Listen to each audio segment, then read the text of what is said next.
azizul jabbar al-mutakabbirul khaliqul bari'ul musawwirul ghaffarul qahharul wahhabul razzaqul fattahul alim al-qabidul basitul qabidul rafi'ul mu'izzul muzilus sami'ul basirul hakamul al-latiful khabir al-alimul azim al-ghafurul syakur al-alim kabirul hafidul muqim al-hasimul jalil al-karimul raqibul mujibul wasi'ul hakim al-wadudul majidul ba'ishul syahid al-haqqul wakil al-qawiyul matin al-waliyul hamid al-muhsil mubdi'ul mu'in al-muhyil mu'minul hayyul qayyum al-wajid al-majid al-wahidus samadul qadirul muqtadirul muqaddimul muakhirul awwalul akhir az-zahirul batinul walil muta'alil bab tawabul muntaqimul afurul malikul mulkidul jalali wal ikram al-muqsitul jami'ul ghaniyul mughniul mani'ud dar an-nafi'un nurul hadil badi'ul baqi al-warisul rasyidus saburul ladzi laisa kamitslihi syai'un wa huwas sami'ul basir Allahumma sholli afdhala sholati ala asadi makhluqatika sayyidina Muhammadin wa ala alihi wa sahbihi wa sallim adada ma'lumatika wa midada kalimatika kullama dzakaraka zakiruna wa rabbana an zikril ghafilun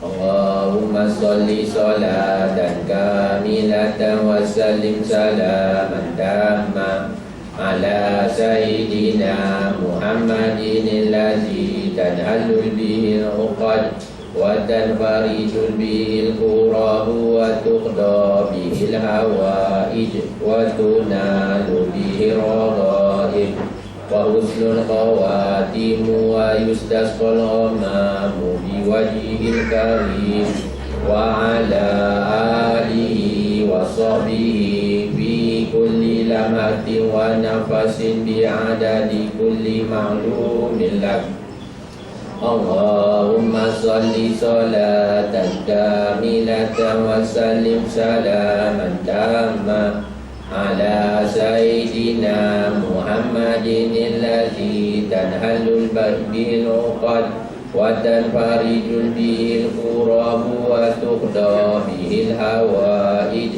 wa tunalu bihir raghaib wa husnul khawatim wa yustasqal ghamamu bi wajhil karim wa ala alihi wa sahbihi fi kulli lamatin wa nafasin bi adadi kulli ma'lumin lak Allahumma sholli sholatan kamilatan wa sallim salaman tamma ala sayyidina Muhammadin alladzi tanhallu bihi al-uqad wa tanfarijul bihi al-kurab wa tuqda bihi al-hawaij wa tunalu bihi al-raghaib wa husnul khawatim wa yustasqal ghamamu bi wajhil karim wa ala alihi wa sahbihi fi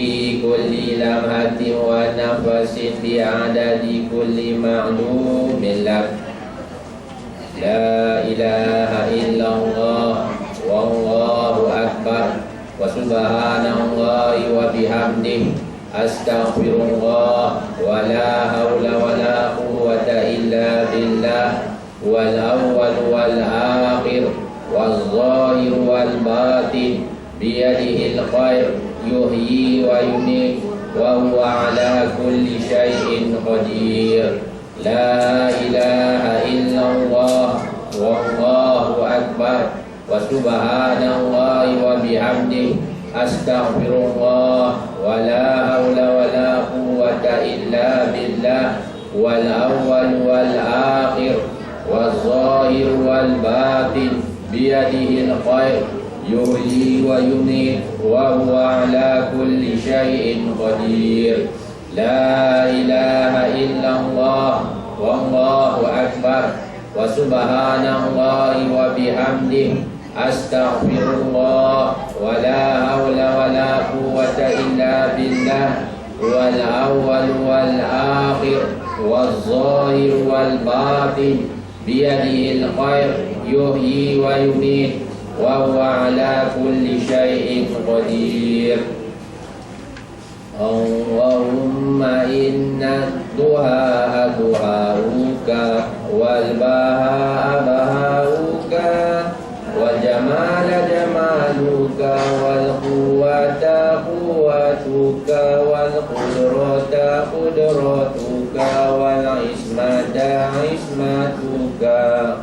Allahumma in kana rizqi fis samai fa'anzilhu wa in kana fil ardi fa'akhrijhu wa in kana mu'siran fayassirhu wa in kana haraman fatahhirhu wa in kana ba'idan faqarribhu bihaqqi duhaika wa bahaika wa jamalika wa quwwatika wa qudratika atini ma ataita min ibadika sholihin.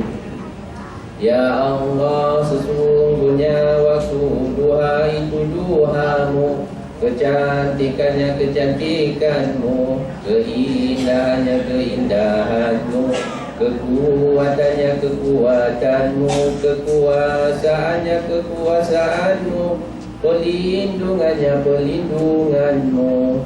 Ya Allah, jika rezeki masih di langit turunkanlah, jika di bumi keluarkanlah, jika sukar pemudahkanlah, jika haram sucikanlah, jika jauh dekatkanlah. Bekal waktu duha kecantikanmu, keindahanmu, kekuatanmu, kekuasaanmu, limpahkan kepadaku segala yang telah engkau limpahkan kepada hamba-hambamu yang soleh. Rabbana atina fid dunya hasanah wa fil akhirati hasanah wa qina adzabannar. Alhamdulillah rabbil alamin. Sebelum saya menyerahkan kepada Ustaz untuk mulakan kemudian terdapat beberapa pengumuman lah. Sebab selepas ni saya terpaksa tinggalkan kelas ni dan tak sempat balik main lah. So saya buat pengumuman siap-siap lah. So esok Ahad kuliah oleh Ustaz Syahir Osman di Pasir Timur Bal. Jumaat minggu depan kuliah oleh Ustaz Mazaki di Pasir Parit Libung, dan insyaAllah untuk minggu hadapan kuliah Ustaz Zulkifli Zainul. Dan untuk lumayan lah, start bulan depan akan terdapat sedikit perubahan lah. Kuliah Ustaz Roh Haizat akan dianjakkan ke minggu keempat dan Ustaz Zulkifli akan dianjak ke minggu kedua lah, bulan April nanti ya. Dan ini insya Allah dah confirm dah Cuma bina handbil itu dalam proses munabat. InsyaAllah pada 18 hari bulan Ahad minggu dapat lah Pak Si akan menjemput Ustaz Don lah. Kalau si apa yang biasa tengok TV Ali Jerah Isnin hingga kam 10 hingga 11 malam bersama Ustaz Don. So ini insyaAllah pada hari Ahad ni kuliah perdana Ustaz Don pada selepas waktu subuh di Surau Taman Muni Parit Budak, dan kuliah duha akan dibuat di Paksi Timur Tebal di Dewan JKKK Simpang 3 Timur Tebal 9 hingga 11 pagi 18 hari bulan minggu depan. Dia mungkin akan dikeluarkan pada hari Rabu lah. Dan akan dinaikkan secepat yang mungkin lah. Sekian sahaja dan saya serahkan kepada Ustaz. Apa dah? Ustaz bulan 4. Bulan 4 kita ada switch. Ustaz Zul akan ambil minggu kedua dan Ustaz Rohaizat akan berpindah ke minggu keempat lah. Tukar sama tukar punya surat ni. Dan saya serahkan kepada Ustaz. Dipersilakan.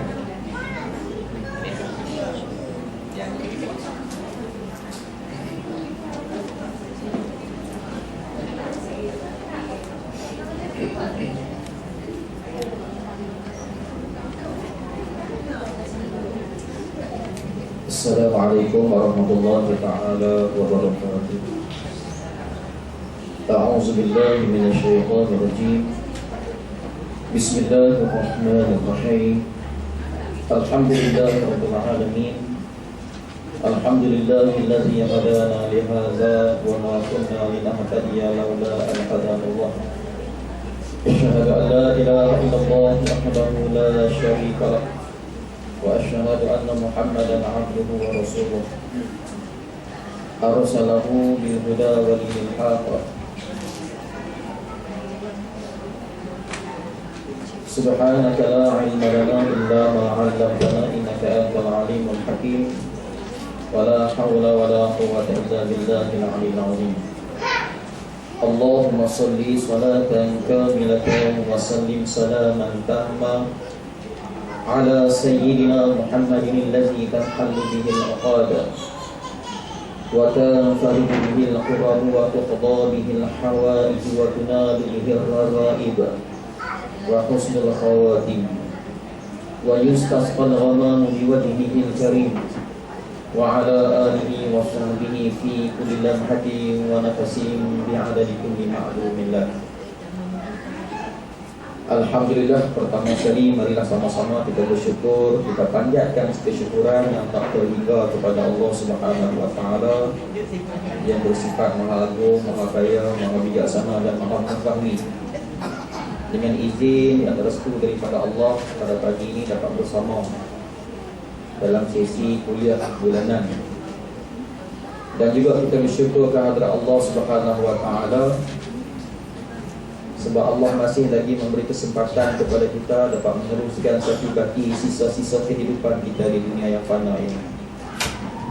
Dan juga kita bersyukur kehadrat Allah Ta'ala pada hari ini juga sebab Allah pagi ini Allah ketuk hati-hati kita dapat tergerak, terlintas dan berminat nak bersama dalam majlis ini.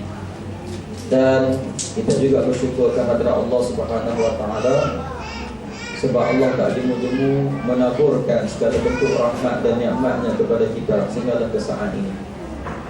Kita lincin, bernafas lancar. Kita tengok sesuatu benda tu terang, nampak jelas.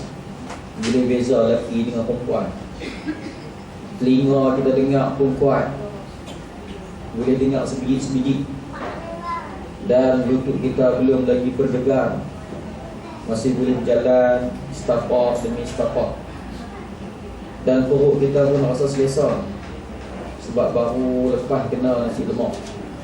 Semua ni nikmat-nikmat yang Allah bagi setiap saat kepada kita.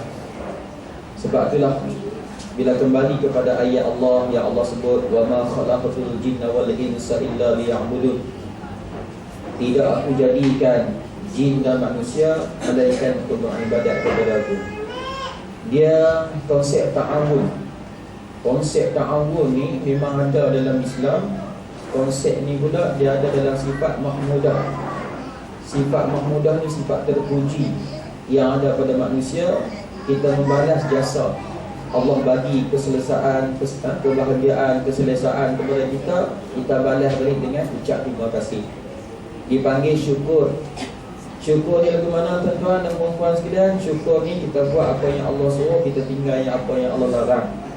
Itu tanda kita bersyukur, ucap terima kasih ke Allah. Allah bagi makan, kita balas balik semayang. Allah bagi kita selesa, tidur lena semalam tuan-tuan, kita balas balik alhamdulillah.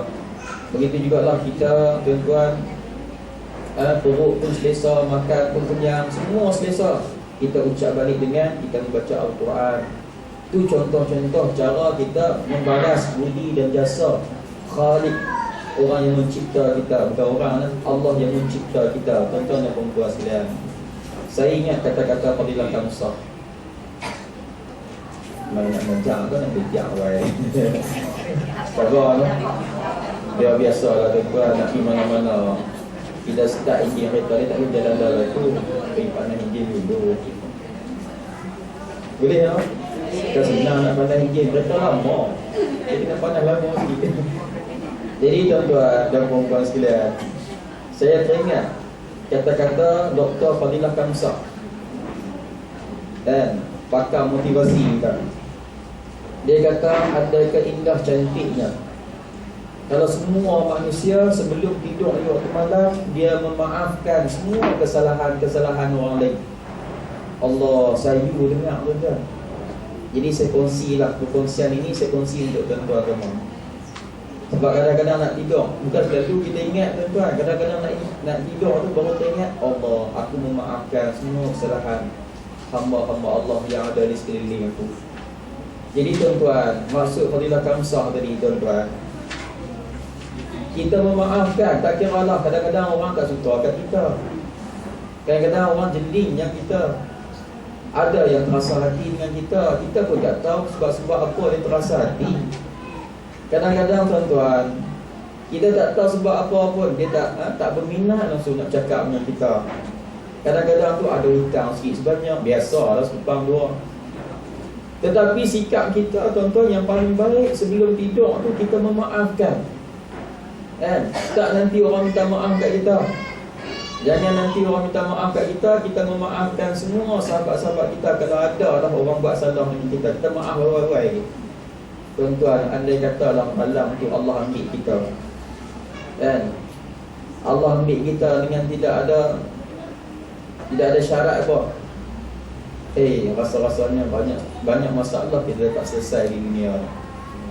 Kemudian yang kita sendiri itu pula, kita kena carilah jalan lagu mana nak minta maaf kat orang kalau kita ada kesalahan dengan orang. Itu cantik tuan-tuan. Jadi itu sebiji seperti buah kilat tu balik hari ni. Tu buah tu, buah awal tu. Sebab apa orang kata, bukan dekat orang kata, bahkan sunnah Nabi tuan-tuan, kalau kita nak makan nasi, makan beridang ke, makan seorang ke, kalau ada buah, makanlah buah dulu. Sebab sunnah Nabi makan buah dulu. Tu yang saya bagi buah dulu tu, satu kita makan kitab ni. Boleh tak tu? Faham tak ni? Faham tak apa. Tu tak mengaji lagi, faham dah. Tak tahu lah apa ni. Kemudian yang kedua, ni saya pesan sebab apa tuan-tuan? Dia apabila pesanan nasihat kalau lahir daripada hati, dia akan berjejak di hati tuan-tuan. Kita tak mau dia nasihat ataupun pedoman tadi keluar daripada lidah dan mulut. Kita tak mau berjejak di hati orang lain. Kalau boleh daripada hati ke hati. Inilah sifat orang mukmin tuan-tuan. Allah cantik ya. Saya pagi ni saya bersumpah, bukan apa tuan-tuan. Saya main-main tadi, saya sampai awal sikit 4 minit dah. Tapi sebelum sampai tu saya dan ziarah 2 jenazah pagi ni. Tu yang sedih tu, kau dah faham kot lain. Saya ziarah Nabi ayah mertua pada Cikgu Ghazali di Tariah Ayat Putih. Bukan tariah saya, tapi ziarah tuan-tuan. Di ziarah tuan-tuan dan baca doa untuk jenazah. Jadi saya terfikir sambil bawa kereta tadi, hari ni aku ziarah mereka, besok ni ramai orang akan ziarah aku. Kalau ramai lah, kalau tak ramai orang dah. Lepas tu tuan-tuan keluar daripada rumah jenazah yang pertama sampai panggilan telefon yang kedua. Ustaz, abang ipar saya meninggal pagi ni. Kat mana? Saya tak tahu kat mana. Kat Bukit Aping. Tak mana rumah dia. Tak mana rumah dia. Dia termasuk kaya besar tu. Selang 2-3 punya rumah tu dia. Tu masuk kampung Bukit Aping tu lah. Tak apa, insyaAllah kalau ada kelapangan saya pergi. Hak telefon duduk dalam rumah. Bila saya pergi parking kereta tuan-tuan, tarik handbrake, masuk di ziarah jenazah lelaki. Ustaz, bukan Ustaz dekat rumah tadi. Saya telefon baru tak Ustaz? Dah Allah hentak cepat kata. Kejut dia. Tak apa tuan-tuan, doa untuk jenazah yang kedua. Hari ni 2 jenazah, seorang perempuan, seorang lelaki. Jadi hak doa yang kedua ni pula kan. Ya Allah, ada ni perempuan, hak kedua ni lelaki. Allah ambil 2, lelaki dengan perempuan. Lepas ni kita tengok siapa yang kena. Kita kena kat saya. Yang ni hak rasa ni kan. Takut-takut kena kat kita. Tapi walau bagaimanapun dalam agama kita tuan-tuan, sunat kita ingat mati. Zikrul maut, mengingati mati ni sunat.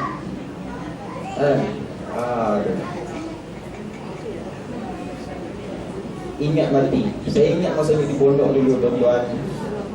Duduk di pondok, dalam mondok, Tok Guru suruh tulis perkataan mati, min alif ta ya. Tulis di halang. Kalau bumbung dia tak ada sili lah. Kalau ada bumbung tulis di bumbung ataupun di pintu. Nak tidur malam tuan-tuan, terlentang-lentang nak tidur, mati. Mati boleh. Ingat mati tuan-tuan. Sunat ingat mati. Bila kita ingat mati, kita kecil hati ingat Allah Ta'ala. Sebab Allah yang memiliki segala-galanya, daripada ujung rambut sampai dalam ujung kaki. Kaki sadat tu, dah panas lah hingga tu. Okey, sebagai pembuka tirai hari ini tuan-tuan, mengikut pesanan Tok Guru saya, nak mula mengaji, betulkan niat, pasangkan niat yang baik-baik. Aku nak mengaji ilmu kerana Allah Ta'ala. Sebab tuan-tuan, bila kita mengaji, penerimaan kita bukan sama. Sebab Allah yang bagi kepada kita ilmu. Tok Guru mengajar sama je, ustaz mengajar ni tuan-tuan, dia sama je. Tuan-tuan dengar pun sama. Tetapi dari segi penerimaan tak sama. Sebab hidayah ni milik Allah. Orang ni dia bagi lebih sikit, orang ni dia mengantuk lebih kurang sikit. Yang ni pula anak beranak dia kacau saya nak juga. Dia ada bagi ikut cara dia. Hak lain-lain pula mai dia mengantuk hangguk yang dia tak bagi. Dia tak bagi pun ada juga. Dan ada yang main ngaji sini dengar tajuk dia faham dia lah pun ada juga. Jadi nak abang kata penerimaan Allah tak sama. Tapi yang penting kita ni hamba Allah tuan-tuan, bila nak mengaji kita kena pasang niat, aku nak ilmu yang halal, ilmu yang baik, ilmu yang manfaat kerana Allah Ta'ala. Tu aku nak kerana Allah Ta'ala, nak mengaji kerana Allah Ta'ala. InsyaAllah bila mengaji, pahala dia begitu tinggi.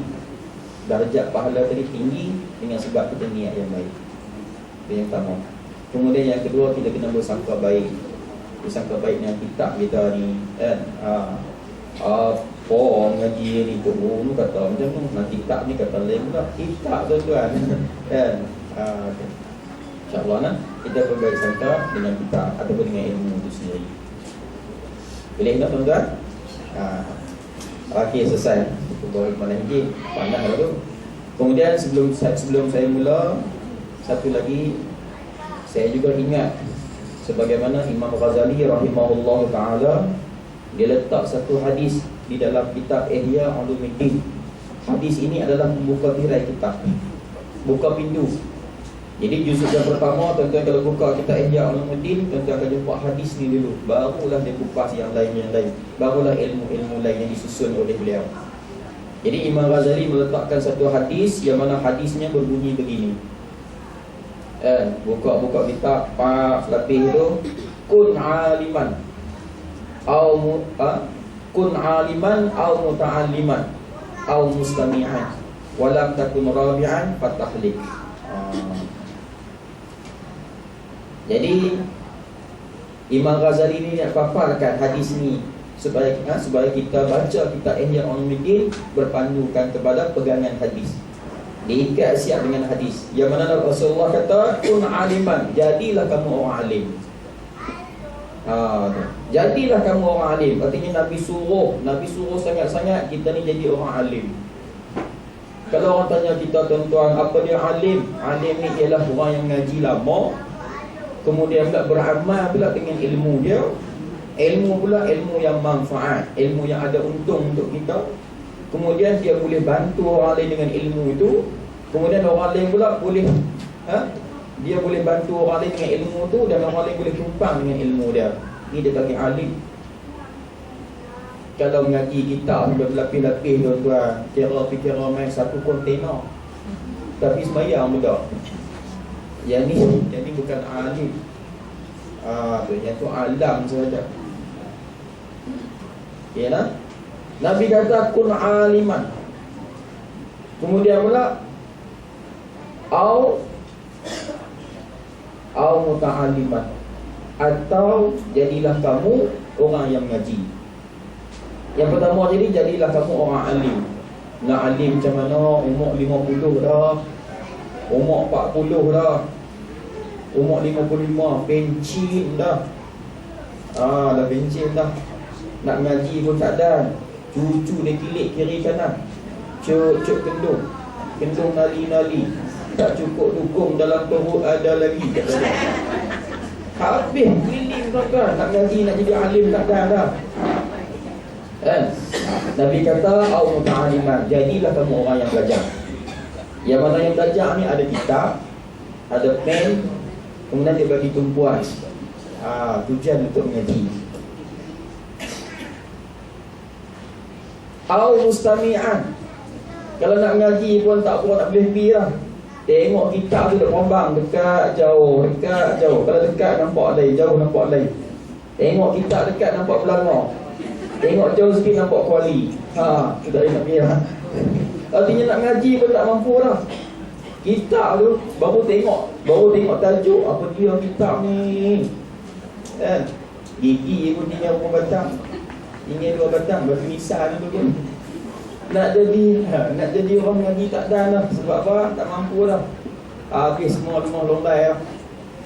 Jadilah golongan yang ketiga, au mustami'an, jadilah orang yang mendengar. Mendengar ni kan bayang mana? Kan?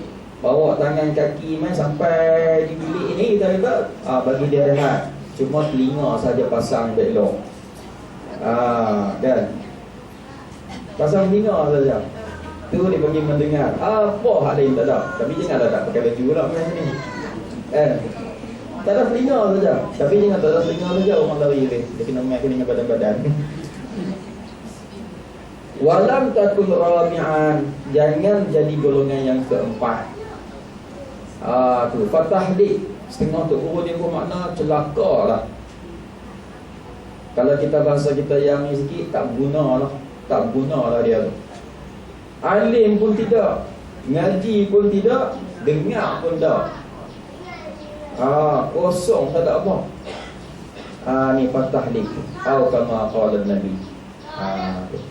Ni panah yang kedua. Okey, cukuplah setakat tu. Kita tengok kitab kita balik. Ni sebagai renungan pagi ni lah.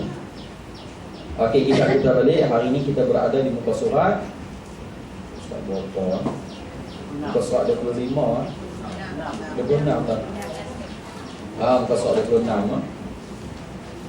Muka surat 26 kat mana? Ya, terima kasih. Baris yang ke-3.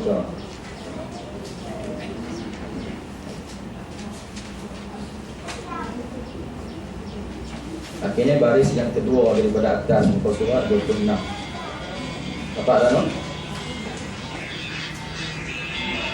Qala mu'allif rahimahullah ta'ala, kata penulis penyusun kitab ini,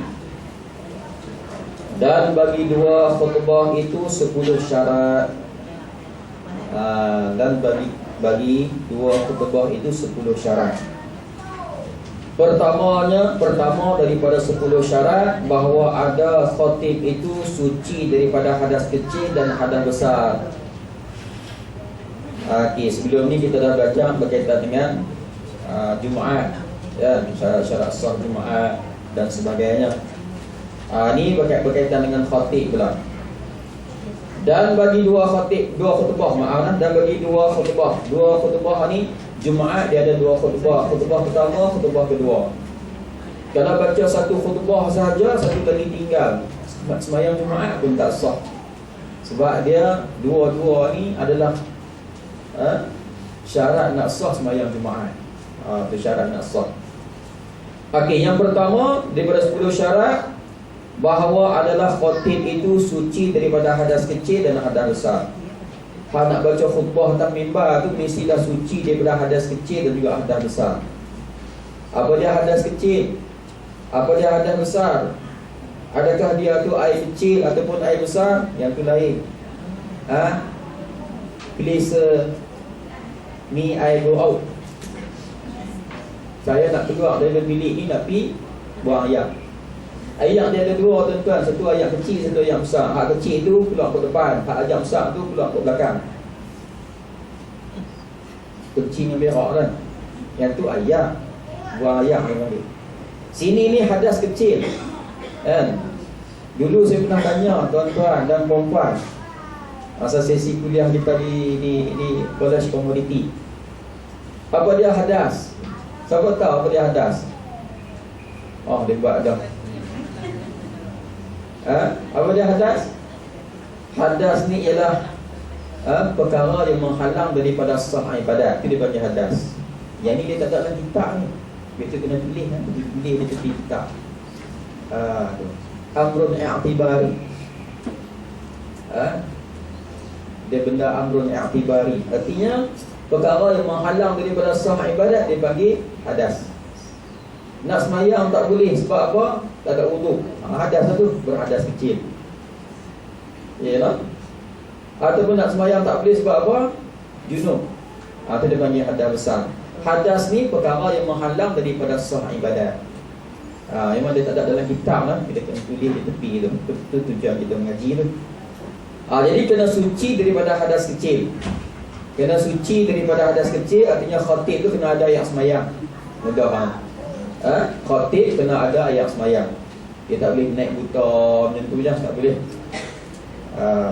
Dan hadas besar, begitu jugalah kena suci daripada hadas besar. Artinya orang yang tak berjunub lah, kan?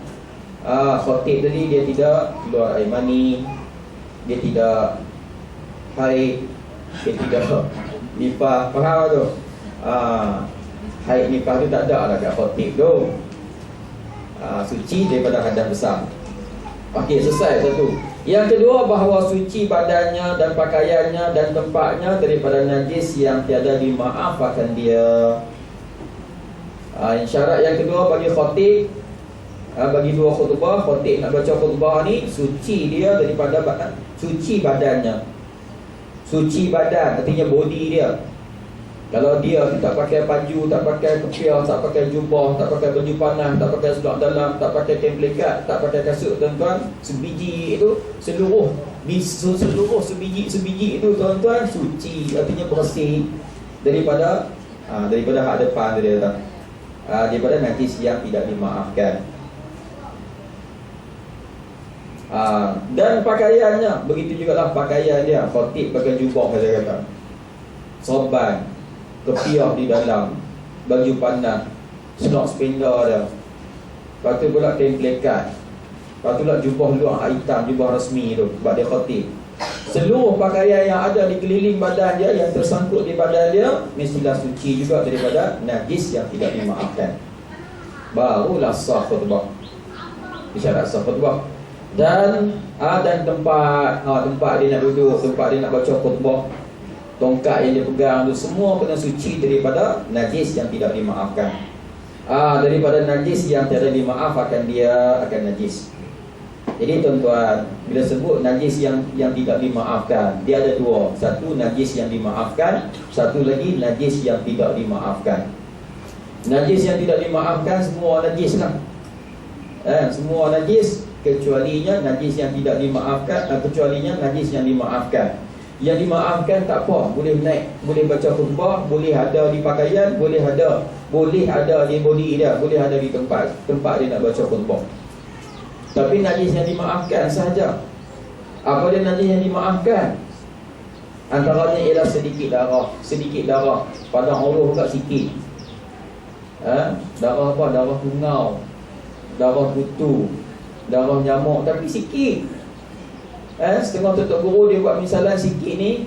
Kalau darah yang ada di body kita ni, di kulit kita, kalau kita putarkan dia, kita putarkan dia, lebih kurang ambil 5 sen ataupun 10 sen saja. Lebih pada tu dia kira banyak. Itu dia kurang. Sehelai bulu kucing, 2 helai bulu kucing yang ada di atas baju kita, baju khatib, tak apa. Tapi kalau 3 helai nampak jelas, tak boleh dah, dia kira menanggung najis. No? Antara najis yang dimaafkan lagi ialah tai hidung. Tuan-tuan kenal tak tai hidung?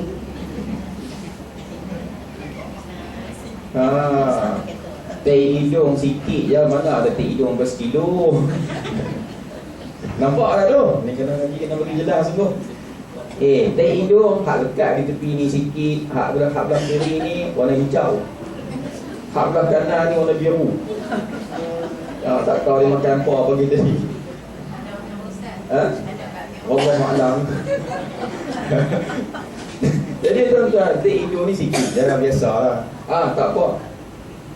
Tai juga tai hidung. Tapi kalau sekilo duduk tepi hidung ni, tu kira banyak. Itu batal lah. Ini tak boleh. Ya tak? Tai mata tuan-tuan. Sama jugalah misalan dia. Tuan-tuan kiaslah yang lain lah. Yang hak tak masuk, tai kuku. Itu tak masuk. Dia bukan najis. Okey lah. Boleh faham ke tu? Ada nak tanya apa? Tak ada lah. Jelas lah tu. Jadi dia ada dua, najis yang dimaafkan dan najis yang tidak dimaafkan. Khatib tak boleh ada, tak boleh bersentuh, tak boleh menanggung, najis yang tidak dimaafkan sahaja. Tapi kalau ada najis yang dimaafkan, tak apa, boleh teruskan. Cuma jangan banyak lah. Okey, selesai. Ketiganya bahawa ada ia menutup aurat. Nak naik baca khutbah ni kena dah tutup aurat. Kalau naik buta punya tu apa tak pakai tuan-tuan, jemaah lari tu. Saya pernah alami benda ni tuan-tuan semasa saya duduk di Pondok Pasir Tumbuh. Masjid Pondok Pasir Tumbuh tuan-tuan 4 tingkat. Kemudian di bawah tu dia ada lah mimbar. Kemudian salah seorang tu ada seorang budak Melaka tuan-tuan. Saya pun tak ingat nama, Azmi dia apa. Dia mentor tuan-tuan. Kebetulan hari Jumaat, hari cuti ni, pondok dia cuti hari Jumaat, Sabtu dia mengaji. Dekat-dekat nak Jumaat tuan-tuan, dia jadi isim dia tu, dia jadi kegila-gilaan dia tu tuan-tuan. Dia naik kat atas mimbar, dia pegang tongkat, duduk macam ni tuan-tuan, apa pun tak pakai. Orang tua-tua main nak sembahyang tuan-tuan. Pukul 12 ada yang main awal, maklumlah orang pondok ni, dia pergi masjid awal. Pukul 11, pukul 10 tu kadang-kadang ada di masjid. Ada dah di masjid tuan-tuan. Bila dia duduk atas mimbar, tuan duduk berdiri tegak tu, orang tua-tua tu pergi tengok orang tu. Orang tu jin tuan-tuan. Sebab tak pernah berlaku.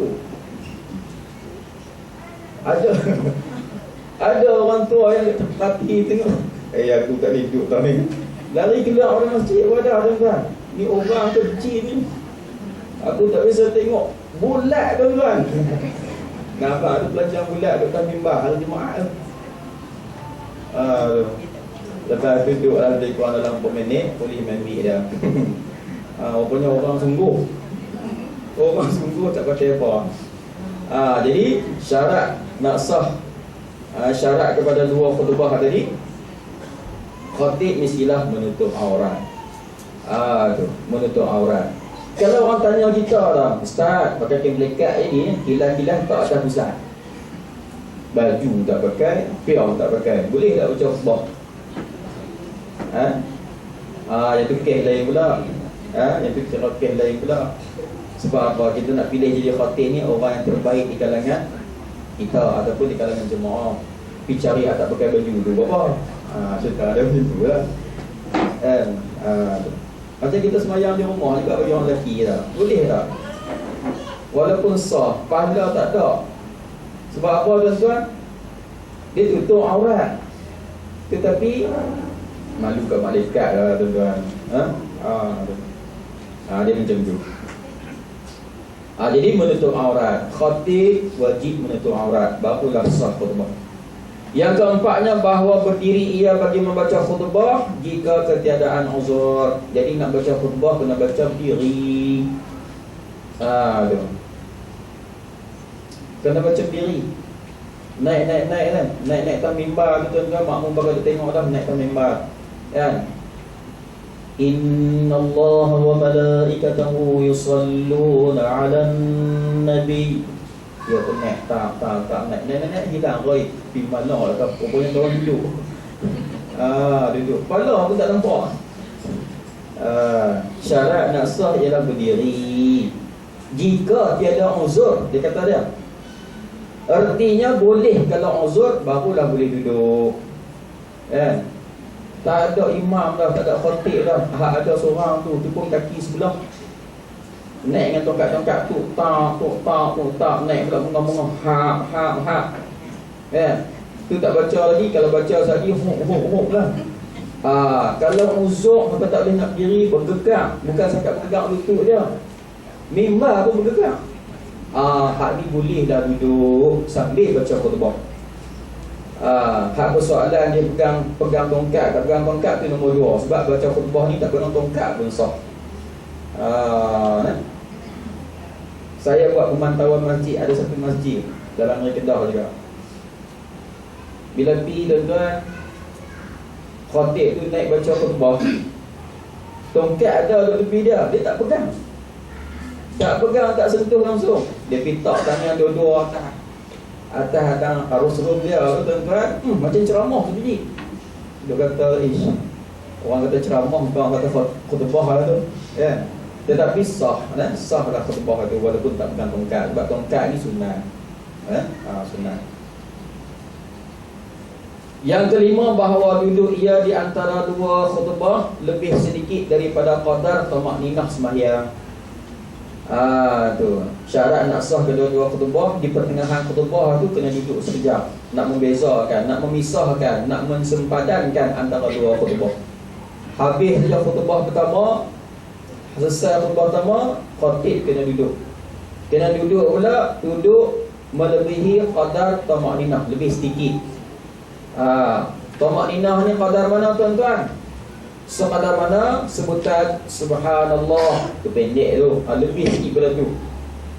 Tapi alhamdulillah lah kalau di kita di sini ni tuan-tuan, kita hiasi dengan salawat, kan?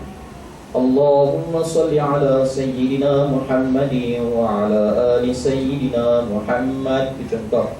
Ataupun hak panjang lagi, Allahumma salli wa sallim wa zid wa adin wa an'im wa tafaddal wa barik bijalali wa kamalika ala zaini ibadika ashrafi ubadik abil qasim sayyidina wa maulana Muhammad wa ala alihi wa sahbihi wa barik wa sallim wa radiyallahu tabaraka wa ta'ala an kulli sahabati rasulillahi ajma'in.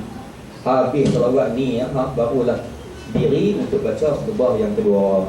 Saya nak tanya hak wanita ni biasa baca khutbah tak? Kena try juga sekali juga no. Biasa tak baca?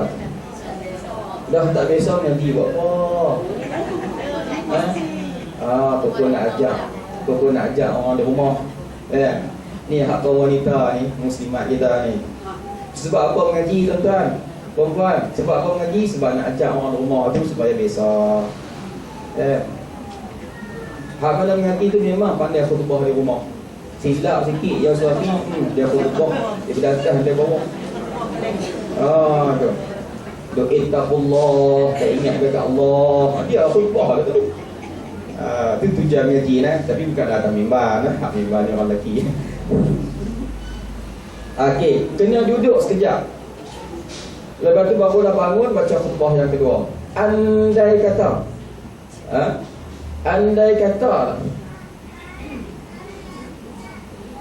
khatib naik atas mimbar tuan-tuan, dia baca-baca khutbah yang pertama.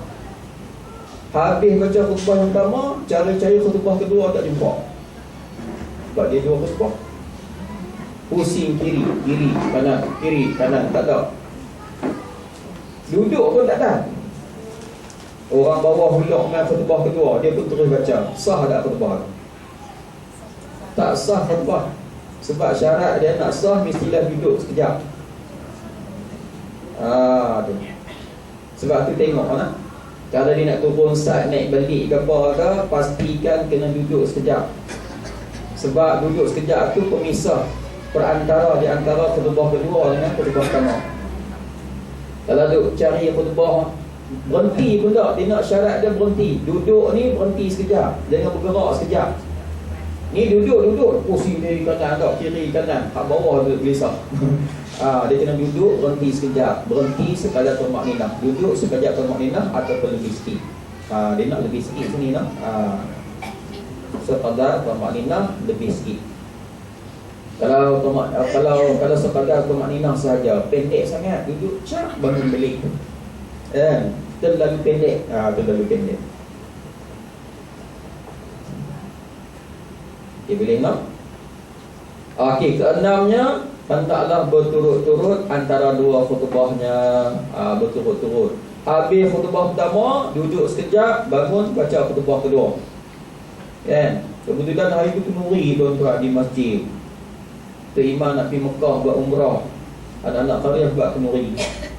Habis baca khutbah pertama tu, berhenti sat tu tuan-tuan.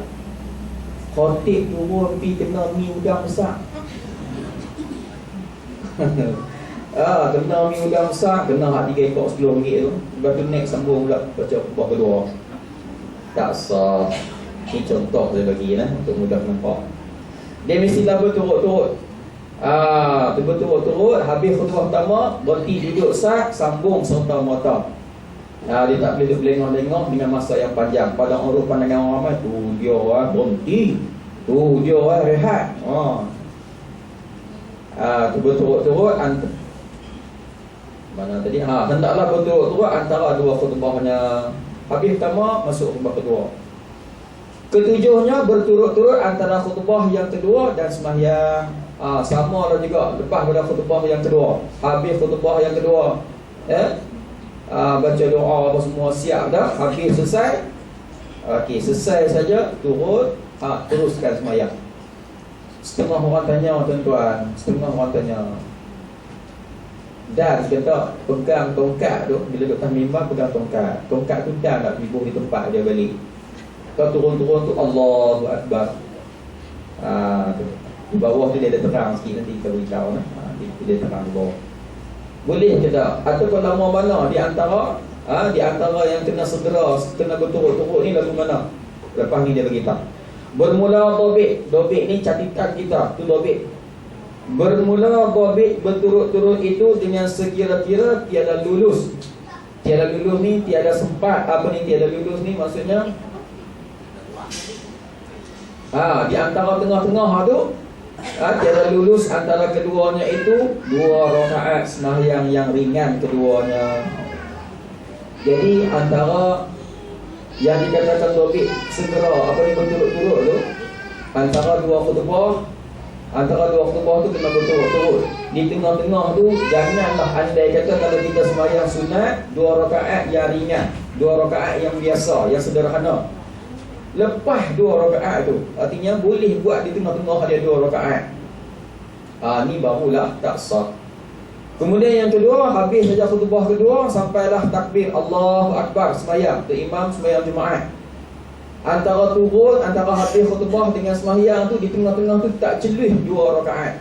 Kalaulah celih 2 rakaat semayang sunat yang ringan, maka batallah khutbah tadi dengan semayang. Artinya tak boleh.